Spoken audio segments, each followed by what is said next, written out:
All right, hi everybody, and welcome to another installment of Ozzy and Keats. John Keating here along Lake Michigan in Grand Haven, Michigan. Chris Osgood at his home. I don't have to be in the bar anymore. That's another story that, but we thank Oddside Ales Tap Room for allowing that to happen for a number of months. And Ozzy, Meyer brings more good to every game day, and they are the proud sponsors of Ozzy and Keats. We are thrilled that they're a part. And again, because one of us just learned technology and thinks this is the coolest thing ever. For those of you watching on YouTube, he's got a very special background. No, that's not Ron Burgundy. Although it may appear like it is, it's not. Is that you in Denver, isn't it? No, that was Or is Grand that Rapids. Grand That was Rapids. my first TV job was in Grand Rapids with a bad Ron Burgundy mustache. And But that's when you were like hitting for the cycle in softball. You're an unreal player, from what yeah, I hear. not in the bars, but maybe in He had the softball. power, he had the speed, he had a great war, he had everything going on. Yeah. You- Yeah. We would have an annual media softball game between the Yep. two TV stations in Grand Rapids, and it was very well attended. It was a lot of fun. Those of us at Channel 13 would go up against the guys at Channel 8 Wood TV, and Yeah. people would show up, and we would all go out for beers at Village Inn Pizza afterward. That which was a pizza chain, What was which I don't think is around anymore, but No, can't be. That'd be the yeah. 80s. Jeez, that's Yeah, like saying that Richard was Dawson yeah, come around. I know, I know. When, when we know you cling to the 80s, Yep. was there one band that was your go-to every time from the 80s? Because now you're in your early teens, right? You're just Yeah, I'm 12 to 16, right in my wheelhouse. Guns N' Roses, I love that. And Van Halen, Guns those N' two. Roses? I Yeah, like Van Halen with both singers. Sammy Hagar later and David Lee Roth first. So yeah. Van Halen was my favorite. And then I'd say Guns N' Roses would be a close second. All right, I like U2's early stuff, but then I didn't like U2's later stuff. and when you look back on your teens into your 20s, and at that point you were a professional hockey player, how much head shaking do you do about getting through that relatively unscathed? There weren't any arrests, there weren't any Oh, um and and thankfully there weren't the cell phones, so you didn't have people watching you all the time. Imagine when you first came to Detroit and everybody loved Chris Osgood. Ozzy, Ozzy. Every little pub you went into, or every little ale house you went into, people are taking pictures of you with whatever girl you happened to be chatting with, because that was pre-Jenna, think of obviously. stupid stuff you do when you're younger. Everybody does it. Like there's no seatbelts then. Those were completely optional. Remember those days? But also not only that, so they have like where I grew up was a small town, they'd have these like rodeos and beer gardens out on these not even paved roads. Like I'm talking gravel roads that dark all the way out, couple kilometers if we're talking Canadian terms. But you have your truck, right? And there's only room for three. Well, where's everybody else go? In the back. Like, come on. Like 5 to 6 Well, people in the back sitting right. in a Yeah, truck. you're rolling Eh, around the back of the station Oh wagon, right? I mean, yeah, yeah. all that stuff. You Yeah, think right. of all that stuff. If you were a parent now and you heard your kids were doing that, you'd be freaked I right know. out with Oh, I stuff we know. did. Like Yeah. it was just crazy. And like stuff like that. And oh my gosh, like Well, a and lot. and and and not to return to the recurring theme of the podcast, the ginger ales, but I can remember, and maybe others will recall this too. But I was traveling and I was in Atlanta, Mhm. and back then, at least it was an Atlanta city law or a Georgia state law that they had at the door cups to go. So if you weren't done with your drink, you just pour it in a cup and you get into your car and you drive. And I remember thinking, "Oh dear God, you're kidding that people Yeah. actually would do that." Oh, You would get a drink from the bartender, pour it into the drink, and then it's sitting right next to you in your console as you're oh as you're my driving. gosh. Yeah. Thank goodness Yeah. we've come a long way, but not far enough with that yet. But oh my gosh, I know. I know. I mean, think Uh, of we're that. go It's just we're that's gonna we're gonna so be not joined right. by yeah, I know. I know. And speaking of bad behavior, we're gonna be joined by Brandon Inge, Yeah, former Tigers catcher, third baseman, outfielder, prankster. He will join us in a few moments, and he'll have stories of Jim Leland and Justin Verlander. That's coming up on Ozzy and Keats. But as always, we have questions for Ozzy, and the questions are brought to you by Meyer. Meyer is your one-stop fan shop. From team branded gear to tailgate essentials and snacks for watching from the couch, Meyer stores give fans everything they need to celebrate game day their way. And here's a question for you. yep. What's a normal session with a goalie coach look like? And secondarily, what did Jim Bedard, your longtime goalie coach, do with Dominic Hasek? Because Hasek played in a different style and manner that anybody. He did the same thing. We all did the same stuff. Because Dom and I were older. I believe Dom was in his 40s. I was 35, 6, 7. Um, we do power skating before, so our feet wouldn't get slow. We tried to keep those going because as a goalie, people don't realize you got to be good skaters. If they're not, you lose your feet. You can't get to your spots. So we did a lot of power skating. uh, like like I'd say 15, 20 minutes for every practice. We do that. We'd get warmed up. We did a lot more like warming up. We'd get out there early, Dom and I, for the most part. So we'd feel good because when practice started, we were getting a ton of shots. But mostly just work on our feet, working on getting to our spots, hand-eye coordination, a lot of stuff that was slowed down. We shoot pucks at our gloves and we get our eyes trained for that. So we'd always do the same, and it didn't fluctuate just because Dom played different than I did. We both did the same thing every day. Well, and we should get Jim Bedard on this podcast because he wasn't just your position coach. He wasn't just your goalie coach. He became a good pal of Yeah. yours and a bit of a bit of a running mate for you uh, when you guys were out and about. And Jim was a former goalie in the league, so he knew what he was talking about. But he also knew how the NHL ran, and he was, as we say, a beauty. Oh, he was for sure. He was. He still Uh, is. He's not yeah, dead. He still is a beauty, but back yeah. then when he was on the staff, His he was. nickname. He's got many nicknames. One of them being Camel, and for reasons why, if you've thought about it long enough, you could What figure it was the out. nickname? Say it again. Say it again. Camel, because Camel? he had this he had this. I don't want to say thing, but he liked wearing tight jeans back in the day, and if you know what I'm talking. It was yeah. Wow. We call him the Camel. Wow. And Yeah, he would I guess affirm that if we got him on the podcast that he that would that was the confirm it. case. We Oh called it we my called it the Camel by Jim Bedard. That's what we call it. oh my gosh. All right. And a question, Keats, can you share one of your craziest interview stories?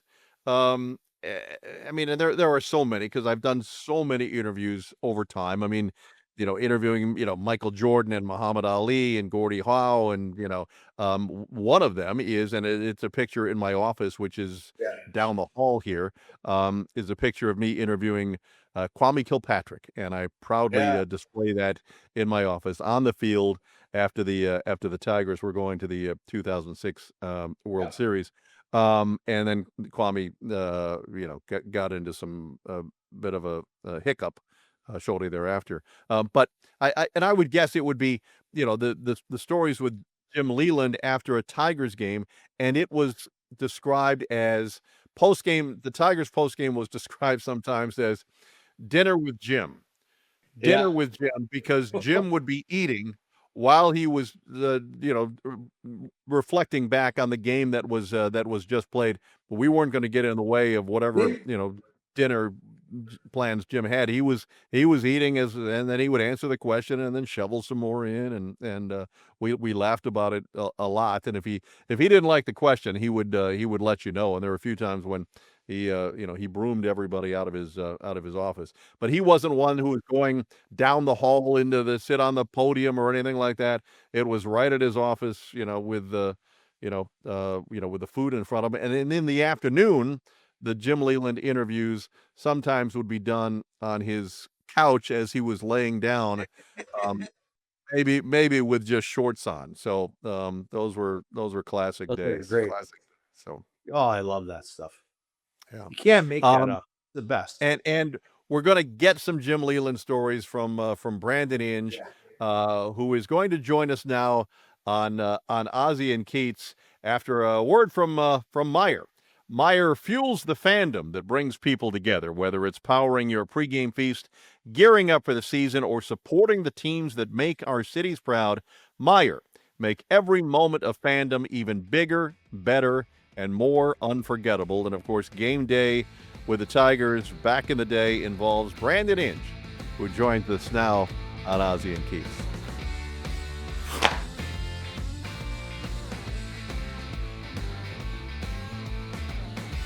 All right, there he is. It is great to see him again. Brandon Inge joins us from his estate in suburban Detroit, former member of the Tigers, and then he finished with the A's and for a minute the Pirates. But we won't cling to those days. We'll cling to the Tigers days. Man, it's good to see you, first of all. But we were just sharing Jim Leland stories, and let's sort of transition to yours, because I know you've got Leland stories for us. There's there's several. I don't know which ones I can actually share. That guy was a mess. When were you ever stopped by what was right and what was wrong in doing something? That's my question to you. You know why I loved him is because he never stopped me from doing shit. He was like, "Go for it, do whatever." He's like, "It's all good for the atmosphere. It's good for the team. Go for it." So he was all about clubhouse. He was all about our makeup. I mean, when you're, as you know, when you're a professional, I mean, everyone's the best in the world at what they're doing at that point. It's how can you mesh in the clubhouse? How can you mesh in the locker room? Like, are you guys all good guys or do you butt heads? I mean, honestly, I feel like it's the reason we used to kick the hell out of the Yankees is because they had all the top name guys and they would always clash with each other. Everyone was always trying to be the biggest guy in the room. And we're a bunch of little peons that worked our asses off, trying to get everything done. And that's what Leland would do every single day. He's like, I don't care. Play the music if you want to play the music. He goes, if you lose, don't care about that either. Make your adjustments and be better the next day. And so he didn't stop me from doing anything. He probably encouraged me more than anything, which is a problem. We've told the story here in the past, but again, from your standpoint, when when Jim wasn't happy and came into the clubhouse after the game and let you know, tell the kids that story from your perspective when he would go on a rant.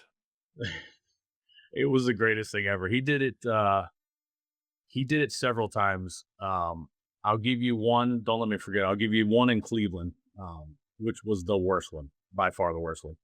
And then don't let me forget what he called us. He told us a name. I'll forget because I'll get going on this and I'll forget. Okay, all right. So in Cleveland, we're making a push for the pennant late in the year. Going to Cleveland. We have 4 games. We're supposed to handle Cleveland easily, and the first 3 games we lose in Cleveland. It is livid. I mean, we're making stupid mistakes, throwing the ball all over the place, walking people. It was a mess. So after the game, we're like, well, boys, we're about to get it, and we're ready for it. We all go down, we sit in our lockers, and here he comes, man. You hear him just screaming, mother, like every other curse word you can think of. It's all gibberish. None of it made sense. It was like a sailor just cussing nonstop. And you can hear him from the dugout walking all the way up the stairs, getting closer to us. As he's getting closer, we're like, oh my God, he is That's a pissed. long walk from the Cleveland It's dugout. a Yeah, long right. walk. Yeah. And so he gets into the room and he's like, what in the I, I can't even say half of it. The gist of it was he berated us for 10 minutes straight. Nothing good. Nothing like you guys suck. I can't believe that you're actually I'll go into what he called us at one point too. He said, I know you heard it. He said, every single one of you guys should be arrested. We're like, he goes, for impersonating Major League Baseball players. And he walked out of the freaking room. We were like, we want to be pissed about it, but we laughed so hard internally. We're all looking at each other like, oh my God, did he just tell us we're going to get arrested for impersonating a baseball player? The funniest shit I've ever heard in my life. Well, anyway, I'll continue with Cleveland. So he walks out, and this is the thing about Leland. He's so pissed off he can't wind down. So he is cussing us as he's walking back to his office. Just, you got something where he's walking back to his office, and you hear him turn around, and you're like, shit, here he comes again. He did this. He did this. This is no joke. For the next 10 minutes, he would come in thinking he was done with us, walk back, get more pissed off at us, and walk back. So the last time, and this is, I hope no one thinks any worse about it. I've told the story one time in public, and I felt terrible, but just to get ahead of this, Leland and I, he's like my dad. He is the greatest guy. I would take a bullet for that man. I'd run through a wall for him, all of those. So he was wearing us out for 10 minutes again. And I'm looking around the room, and I was the veteran at that point. Wasn't good, but I was still a veteran. And I'm looking at our younger players, and our younger players are now starting to like cower. Like they're like, oh my God, like this is, and in my head, I'm like, well, if we're going to turn this thing around, I don't need that. We need them to be good. So I stood up and I said, pardon me. I said, we fucking get it. That's what I said in the middle of silence.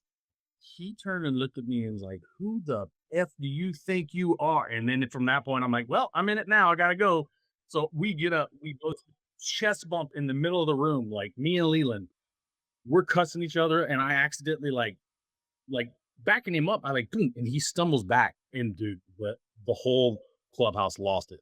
I had guys jumping on me, pulling me aside. I had coaches pulling Leland back. That went on for another 5 minutes. Then Leland goes, everyone sits down, we calm down. Well, then Lloyd McClendon wasn't in the room at that point, and you guys know Lloyd is a hothead, and he loves Jen Leland. He came around the corner so hot at me. He was drawing his back his fist like he was gonna hit me. So I pushed him off to the side. Next thing I know, Brad Penny has thrown me over his shoulder and slings me into the training room and locks the door behind me. I'm like, holy hell, like what just happened? So condense this. I'm sitting in my locker. I feel like crap. I'm like, man, that's my dad. I just did that to. But you're trying to protect your younger teammates, right? I mean, you're trying to protect the group. Okay. All right, continue. We're all on the same page trying to get the same goal. So I walk in his office afterwards, and Lamont, Leland, all of them are hysterically laughing. And I'm like, what the hell are you guys laughing at? They were like, we're trying to get a rise out of somebody. We just didn't know you're going to chest bump me across the room. I'm like, you son of a bitch, man. You just dropped. I said, you could have given me a heads up on that. Like, I felt terrible. And they're laughing. Like, that's what they were looking for. And we rattled off 11 in a row after that. Unbelievable. Wow. Yeah. So you were a dick, and that's why your team went on an 11-game heater. Is that right? Well, I know he was a dick first. I just followed him up. Wow. Oh, that's gold. Wow. Oz, you guys get into that type of stuff? Like, I've never been in a hockey locker room. No, a couple. I mean, Scotty would come in and give us lectures, and I mean, we'd be given a heads up before he came in. I mean, he was the main guy. Joel Quinvillette in St. Louis had a lot of those. He was a beauty. Oh my gosh, he's classic. He coaches them now. But Scotty would be. Bernie and I got caught out a few times out of the net too many times in LA. He came in and braided us for about 15 minutes, and sure as whatever, Vernie gets caught out that game out of the net. He hits the glass, comes out first play of the game. He freaking falls behind the net. The puck comes out. They shoot in the open net. I'm at the end of the bench, and Scotty comes down and braids me for about 10 minutes during the game. I had nothing to do with the play, Scotty. The don't care. I've told you. You tell him he's the old guy. You take care of him. That's your effing job. Oh my God. Lots of stuff though, all the time. But you're right though. You know, players, you're professional. You laugh about it, but you're taking the message in at the same time. And in the end, you're all in it together. Everything happens for a reason. A lot of times, those little things are going to catapult you to the next level. Yeah. That's why I love that story so much. That's like outstanding stuff. Yeah, I love it. How much regard for each of your jobs did the two of you have? Because mean, Brandon, I would see you at a Wings game, and Ozzy, I would see you at the ballpark. Could you imagine doing what the other person did?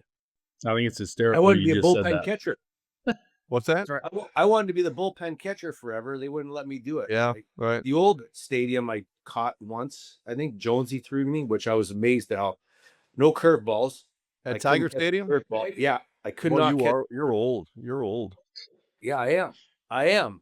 And I'd had a couple too, so I wasn't in the best condition when I was in the. The funny thing is, so when I was at Pittsburgh, Fleury, he came out and he wanted to catch a bullpen too. And none of the pitchers were throwing. Our Pirates were like, no, they're not throwing. I was like, I'll throw to you. Like I used to pitch in college. I said, I'll throw to you. So I'm throwing fastballs, humming them in there. Like I started out just easy on them, and then I started cranking them up. And he's like, yeah, let him rip. So I'm throwing as hard as I can. And then he's like, hey, throw me the curveballs or whatever you got. I'm like, all right. I didn't tell him. I just assumed he knew what a curveball did. I threw this thing. He jumps up and nearly hit him in the nuts. Like, I'm like, whoa. Like, I told you a curveball was coming. He's like, I didn't know it did that. I'm like, yeah, it's not a puck. That thing doesn't just Oh, it's shoot not straight. No. It was Oh my hard God. to catch. I could not catch it. Yeah. It was unreal. Yeah. Well, let's Stay go back hot. to your Tiger beginnings, Inge, because it's I mean, you came up, you were a shortstop growing up, and then you came up and they made you a catcher. First of all, what was that like when somebody pulled you aside and said, "Hey, we want you to catch"? It was the craziest thing that ever happened to me. I was a shortstop and a closer in college. I threw 96 off the mound. I was probably a better pitcher than I was anything else. I just didn't want to pitch because your arm hurts too much after you throw a couple days in a row and then try to go back to shortstop. And I like hitting too much too. So I'm sitting there on like the draft day that's coming up. I get a phone call, said, congratulations, Tigers. We drafted you in the second round. I was like, sweet. I was pumped up about it. Hang the phone up and talk to my mom and dad about it. Get a phone call 5 minutes later. And it didn't sound like the same guy. Trenny House was the guy that was the scout that signed me. It didn't sound like him calling back next. And they said, hey, sorry, we forgot to tell you we drafted you as a catcher. And I'm like, who is this? Like, I thought someone was messing with me. I'm like, one of my buddies is like disguising his voice. I'm like, no, that can't be right. I'd never put the gear on before, ever. Like, I never even put shin guards, chest protector, nothing. I'm like, there's no way. So then I realized, oh God, it is the guy calling. So then I like put my professional face back when I'm like, hey, anything I can do, I'm just happy to be drafted and go play. And in the long term, it was the best thing ever happened to me. I learned so much about the game. Things that I didn't even know existed about the game that I've been playing my whole life. Catching is the most underpaid spot on the field. That is hard. Yeah. It's really hard. How hard is that transition? Like, how long did it take you till you're like comfortable with that? 2 or 3 years at least. So you're talking about 99 was when I signed. Okay. We call it 2000, 2001. Yeah, man. By the time I was in the big league, I still wasn't even comfortable. I got springboarded into the big leagues. I can't remember who it was in front of me. He got hurt, blew his knee out. Keats, you remember who that was? I don't. It was 01, but anyway, doesn't matter. But so I was supposed to be in AAA for another year of development, and they're like, "No, by the way, you're in the big leagues this year." I'm like, "Okay, here you go." So it was 2 years, literally 2 years, until I stopped flinching and like blinking every time a guy swung the bat and I caught it. So when you're in the infield, there's nothing in front of you. I don't have a mask. There's nobody. I mean, maybe a runner runs in front of you every once in a while, but like catch the ball, fine. But yeah, catching, I'm like, holy crap, this guy's swinging. It's foul tip. It's hitting you in the face. Like, I mean, you get beat up every single night too. Oz, just so you know, catching equipment. Yeah. Who's the favorite guy you ever caught, pitcher wise? Actually, that list would be long. I liked catching a lot of guys. Have to be. I got some ones I didn't like catching, and it's not because of personal reasons. Steve Sparks. Oh my God. Knuckleball. Yeah. I mean, headache. Wow. Headache after every game from that. It's like trying to catch a fly with chopsticks. It is the hardest thing to do in the world. Wow. And You don't know Sparky where was it's one of the going. best every people on the ball's planet. just. Yeah. What's that? Right. Yeah. Sparky was one of the best people on the planet. But he Awesome. threw the knuckleball. Yeah. Yeah. Right. Yeah, knuckleball. Wow. It's all over the place. Well, and all right, so let's move forward. So you establish yourself as a major league catcher, and then you got Tram who's and then Gibby's there, and then they get a chance to sign Pudge, and so somebody taps you on the shoulder and says, you know what, maybe you're not going to be the catcher anymore. What was that transition like? I didn't even need them to tell me I wasn't going to be the catcher at that point. When I heard we signed Pudge Rodriguez, I was like, all right, time to find a new spot. You're not going to catch Yeah. over that guy. At that point, he was at the peak of his career, veteran guy, cannon front arm, great catcher, great hitter, everything. So in my mind, yeah, I was like, dang it, I just lost my spot, but it's good for the team. I mean, you add a guy like that, it's good for the team. And I just don't really quit when it comes to that type of stuff. So I just asked him if there's another spot I can go to. Obviously, knowing that I was more of an infielder than I was a catcher anyway. So I'm like, can I just go play other positions? Let me see if I stick. And they were very good about like, yeah, go play some outfield, play some infield, play all of it. I was like, fine, great. And then at the end of the day, best thing ever happened because I was like, thank you. Keep me out of the catching spot, man. I'm done with it. And third base is, I mean, they call it the hot corner for a reason. Yeah. I mean, it's that's something that you have to adapt to. That's not automatic, and it's not for everybody. And you could make the case that uh, playing third could be tougher than your beginnings as a shortstop. Yeah. I would say two spots. You got to be a little off your rocker to be a third baseman and a goalie. So, They're seeing rockets down the third baseline. It's crazy. and you're taking mean- rockets right off your face too. So, Well, that's why I'm with him now. That's what happened. 10 years, 17 years of goalie and 10 years of John Keating. That's why I'm not all there. Yeah, you're not all right. You're Yeah, not I'll all tell you right. what's not funny. all right. When I retired, we went back to Lynchburg, Virginia, where I'm from, and Liberty University has a hockey program there. My kids played hockey when they were there. And one of the older guys, I think it was a 50 and older league. They're like, "Hey, we heard you played baseball, so we know you can use a glove. Can you get in the goal for us?" So I played goalie for Oh no. 3 years in that Really? league. It was the most fun crap I ever had. I was like, Yeah. they would always like slide into you, and so I didn't know etiquette of hockey or anything. Yeah. They'll slide into me and they're like, "Oh, so sorry, so sorry." And I'm like, "Bring it. I love that shit. Hit me harder. Like, Yeah. this is so much fun. Like, bring it." They would hit It's the me. best workout. It's You awesome. lose weight, It's awesome. you sweat your ass off. Yo, It's good. I was really good with this. So I The would catching slide, glove? Yeah. I would slide off Yeah. to the side and go ahead, Right. shoot it here, and I would snag Yeah. it. They learned God, real we quick. need to get video of that. Yeah, There's they- got to be some video Yeah, of we that should. somewhere. I don't Yeah. know. I learned real quick that I can't skate for shit, and they learned it too. So all they would do is center cut me in the chest. I'd go down, and then they would just wide open net. I couldn't get back up. I'm like, I can't skate. Terrible. Oh my Right. God. Back to your Tiger days, though. So you lose your spot to one Hall of Famer and Pudge Rodriguez, and then they go out and make the big trade for Miguel Cabrera, who at the time is the Yeah. third baseman, and just like, dear God, what now? I mean, I'm having a nice career, but it's just not. It's not. It's not my ideal, I guess. Right? Yeah, but you know what? Again, I know I can play everywhere at this point when we signed Miggy. So, I mean, yeah, it's frustrating. I'm like, I just got comfortable at third. But like I said, now we got Pudge, now we got Miggy. Now I can see that the owners are actually making a push. They're like, okay, we're gonna put some pieces together. Okay, let me just be honest with you.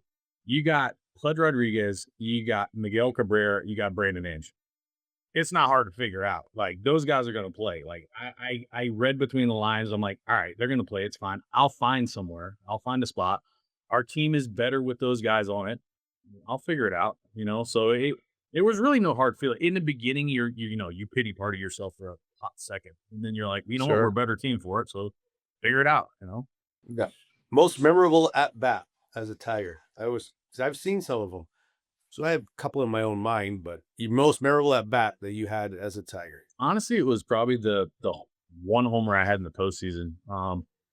Some of the walk-offs were awesome. I love the You walk-offs. had a I bunch, think you had a bunch of walk-offs. Yeah. Bunch of walk-offs. yeah, a few, yeah. But yeah, the home run in the postseason, it was. I don't think we had scored yet, and we're going into we didn't know what we're going to expect. You don't know what team's going to get hot in the postseason. So to hit that Yeah. when you get on the board, it was like, okay, good. It like got the monkey off our back and everyone we started to roll after that. But postseason home runs are pretty cool. I did hit one off of Perkins from Minnesota. I think he hit me a couple times on purpose. I didn't even know why he hit me on purpose. Maybe because I hit a couple homers Glenn, off of yeah, him. But Glenn Perkins, a right-handed pitcher, right? it, Yeah. I think he's lefty. Was he a lefty? Yeah, That's right. whatever. He is a lefty. Yeah. Yeah. But anyway, yeah, I think he drilled me a game before, so one of his walk offs were fun. And the next day I think I had a walk off of him. So that's karma. That's the way it works. I can remember being on the road with you when the Tigers were playing in Oakland and the team was staying in San Francisco, and tell the tattoo story. Oh, You had a tattoo artist. Was it Dimitri Young who flew a tattoo artist in to do whatever you guys wanted? yeah. Yeah. And it was from 11 o'clock at night. And I think he finished up at 7 o'clock in the morning. I was awake for a third of it. And then I slept the rest of it. I slept the whole time with my hands over my head while he did the tattoos. So, Can you show your the boy's name? So Yeah. so there that he's got, yeah, uh, that's Chase, yeah, right? that's shit. That one's Tyler. Tyler, Yeah. So okay. the story behind those, to take more of a serious turn, but the story behind those, I used to go into Mont Children's Hospital. It was like some of the best work that we've done or that I've done, my wife and I. So we'd go into Mont Children's Hospital and visit all the kids on the cancer ward, just to like brighten their day, sign some autographs. And you got to the point where I was always signing autographs for kids. And then one day I said, well, why don't you sign me an autograph? And I said, here, so I pulled down my sleeve and I just, I was like, go ahead and sign like somewhere in here. And you forget that a kid, he's like a 5-year-old kid. You forget that they don't, sign like an adult, a small autograph. He holds this marker, a Sharpie, in his hand like this, and he is block lettering all the way down. He started here and he ended like down here. I'm like, oh my God, the guys are gonna think I just got in a Sharpie fight. Like literally, like didn't you could hardly read it, but the kid was so excited to sign it. And then so what happened was I'd go through all of the floors and I'd let them all sign my arms so that on TV they would be able to see their signatures on TV. Yeah. Yeah. Yeah. Nice. And so we did that. I did that several times, and my kids were really little at that point. They're like, "Dad, why don't you let us sign your arms?" So the reason I got the tattoos is I said, "Well, you know what? I'll put you guys on permanently, but I'm going to keep doing that for the kids." And they thought that was cool. I've shared this story. It's somebody you guys may know this, but my wife Linda's had 2 bouts of cancer, and when you're in the cancer ward, when you see the kids that are going through it, it just allows you to say to yourself, "Oh my God, if we can if they're going through that, we can get through this," because you can't imagine what the family is having to deal with when the kids are facing, that kind of brutal ugliness. So Yeah, it's it's yeah, bad. and the Mott Children's Hospital does, spectacular, work as you know, so, Yeah, um, can we finish on a high note? yeah. Let's I do have that. I've shared with not that there's I mean, that's a great story that with the Mott kids, but I've shared with Ozzy that in the clubhouse, Brandon Inge was a bit of a prankster. Um, and, he would do things to not just teammates, but to media members. Share one of the stories that you can about, what you would do to unsuspecting people. All right, Keats, we're going there, buddy. We're gonna do it. All right. So This scares the bejesus out of me, but go yeah, ahead. this is gonna be a bad one, and I don't want people to judge me because I'm so much more mature now than I was when I played. Okay, so let me put that disclaimer out. I have grown up. All Okay. right. The joke is called poo finger. Okay, it's called poo finger. All right, how the poo gets there is none of your freaking business. Okay, so Jim Schmankel, longtime clubhouse guy for us, greatest guy on earth. He was in on it too. He knew what I was doing. So anyway, I poo finger. I go and pour my morning cup of coffee. All the guys are pretty much still wiping the sleep out of their eyes. Several guys know what's about to happen. Several people do not have a clue what's about to happen. So I go pour my coffee. I hold my cup of coffee, and then I have 2-finger right here up top. All right. So I go around and I take a sip and I'm like, Jesus, Schmeckle, what did you do? Did you make this out of toilet water? This is the stinkiest coffee I ever smelled in my life. I go to the clubhouse to guys, especially the rookies. I'm like, dude, smell this. It smells like ass. It's terrible. And I'll slide this up. They smell the coffee and they're like, what the? That's the worst coffee I've ever smelled in my life. Oh, The guys are dying laughing, dying laughing. oh my gosh. The worst part is there's always 3 or 4 guys that go back in for seconds and thirds. I'm like, you just smelled sick. What are you doing? What is wrong? Oh my Hey, god. don't judge me. Don't judge me. I'm opening up a facility teaching kids now, but I will not be teaching. Oh my God. No. Yeah, Disregard. and we haven't mentioned the facility. No, let's finish there because, Yeah. and again, uh, the fact that Brandon Inge has a chance to shape young baseball players and athletes' lives, scares me mightily. But you are launching the Inge Performance Facility. Is that the name of it? Inge Inge Performance Center? Performance Lab.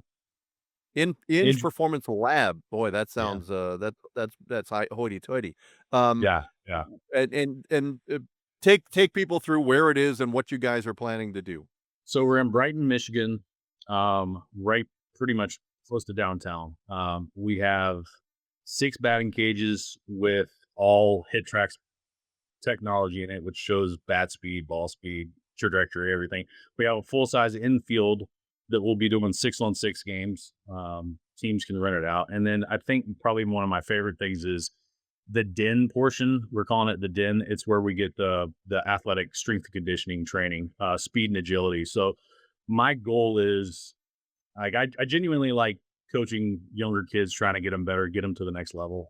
I've witnessed my 2 boys come up through high school, go to college. Chase, my youngest, he's at Brighton. He's going to Adrian next year.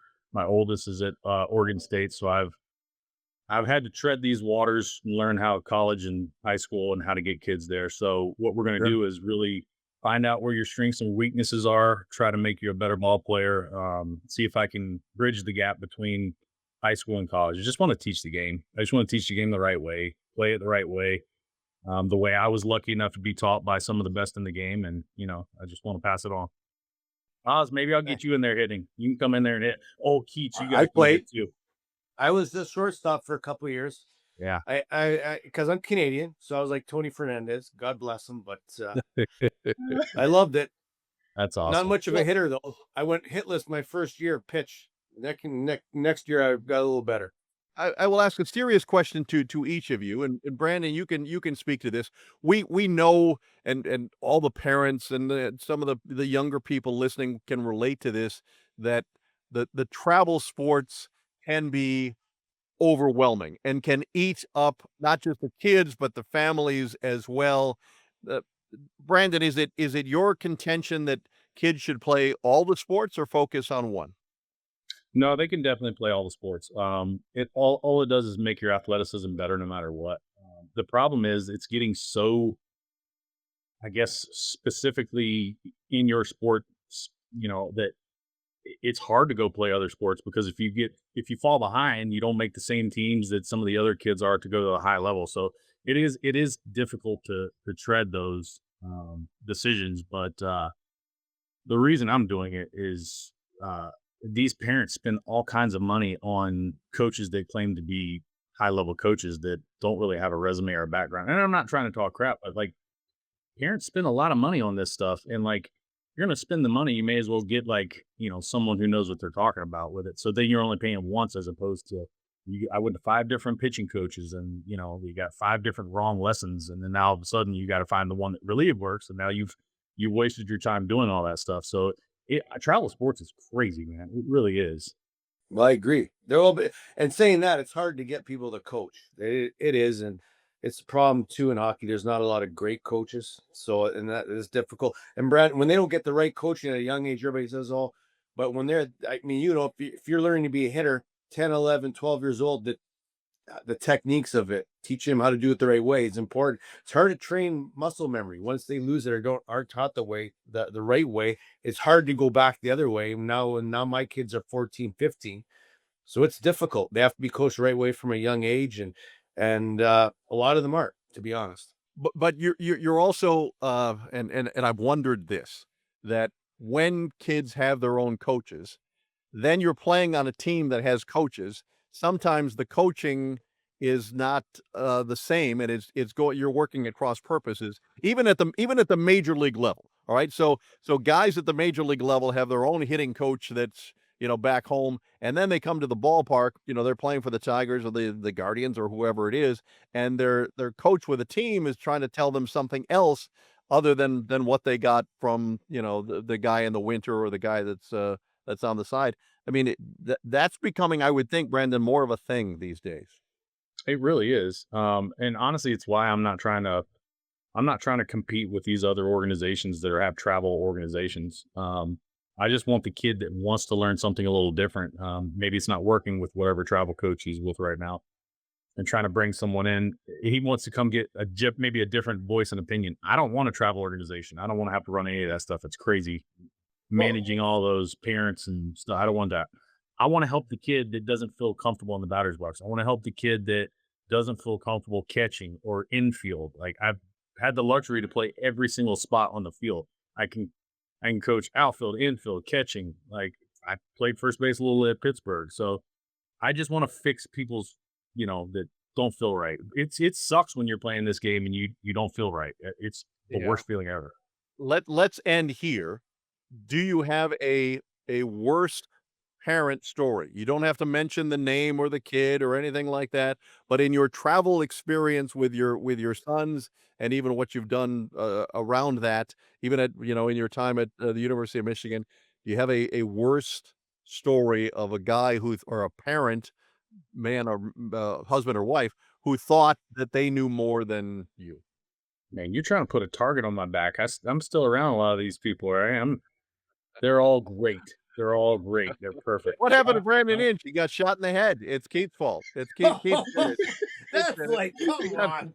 He was leaving the Inge Performance Lab, and somebody shot him right in the head. So that'll Oh, be my fault. I'll feel no. bad. I'll feel bad for a week or so, and then I'll move It on. So, it's not one family. It's the general group that I know Ozzy knows what I'm about to say. Is the ones that always have the goggles on, that think their kid is the NHL or the MLB guy that is like 8 years old. We're like, calm down, dude. It's a long road to get where you need to go. There's a lot of headaches. It's a lot of, and no one is an MLB or NHL guy right out of the gate in Little League. So just calm down. Let them I like fall. that. Let them True. have their falls. Like, you don't need to have the snowplow and get everything out of the way. Like, let them fail. Let them fail. They learn from failure. So the majority of parents think their kids are the greatest in the world. That's right. And would you agree that they're living through their kid? It's not the kid having fun. It's the parents trying to feel better about their parenting because their kid is the best player on the team or the best player on the field. that's 100%. I couldn't put it any better. It's exactly how it is. I mean, Yeah. it's no fault. They love their kids. I'm not saying they're bad parents. It's just Right. Right. Yeah. we've been to the top. We've been to the top. We've seen how hard it is to get there, and the number of failures that I've had throughout my whole career, I've learned and made me the player that I was. It wasn't that I went 5 for 5 every game and I hit 5 homers every game. Like, that's not that. You don't learn anything from that. It's when you take your 0 for 4 and you struck out 4 times, and you made 2 errors in the game. Like, all right, what did I do wrong? How do I fix that? That's how you get better. Fail, fail, and learn. The fact that the two people on my screen are both parents of their own kids, it scares the hell out of me. Well, It the just best scared me. is Yeah. he said Yeah. goggles, and, The and the two of parents you. have Yeah. goggles on, but Yeah. now you're retired. You had the beer goggles on every Yeah. every day. Usually he's I at don't e happy hour right now, Brent. Yeah, Like, all he's right. at home. What time is it? Yeah, what time is it? It's Yeah. Happy hour. 1:35. It's time for you to go. Yeah. Yeah. Well, but mostly it's again, after these podcasts, I'm looking for a pint of something. So, so anyway. Hey, it's great to see you. Best of luck with Inge Awesome Performance stuff. Lab. Tell people the website so they can go there. Is it ingeperformancelab.com? That's it. That's it. Okay. You guys All stop in anytime, Keats. You guys, All right. you're welcome anytime. All right. All right. Best to Shaney and the boys, and we will hopefully see you at the Inge Performance Lab in Brighton, Michigan. Great to Atta be with baby. you. Thanks for your memories stuff. here. Ozzy, Appreciate it. thanks as always to everybody listening and watching. Thank you as well. We'll see you next time on Ozzy and Keats. Ozzy and Keats is produced by Zachary Davis and Bill McAllister and proudly distributed by Podcast Nation in Troy, Michigan.